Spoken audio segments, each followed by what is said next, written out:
Okay, let's get started. We're going to be looking at some animation for the insertion of the Bryan cervical artificial disc. What you see first is a degenerated cervical disc, much like what you might be seeing as a surgeon in the spine. And you can see we're removing some of the arthritic bone spurs on the surface of the anterior aspect of the spine. Shortly after we do that, we insert one of the instruments to help us with the placement of the distraction screws. The screws have to come in at an exactly true space. They have to come in perpendicular to the spine, and we use a bubble to help level that. And then we have another instrument that helps us with placing the hole for the distraction screw a set distance away from the actual disc space itself. Now you see the insertion of the actual distraction screw in the top and the bottom vertebral bodies, and they have to be placed at the correct distance and angle.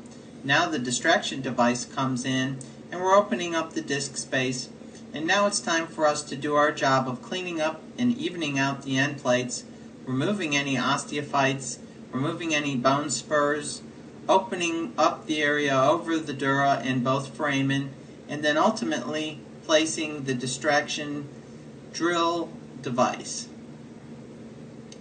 Now what we're doing is sizing for an appropriate size for the artificial disc itself. It has to be an appropriate height, width, and length.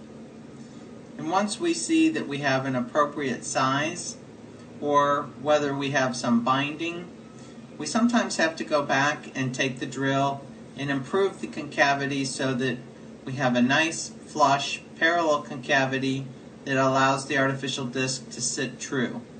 Terribly important and something that will be moving for many years to come, that it's inserted in absolutely the correct fashion. Now we see the milling portion of the artificial disc technique placement. We're creating concavities in the inferior and superior surfaces of the actual disc, because these concavities will actually hold the artificial disc itself.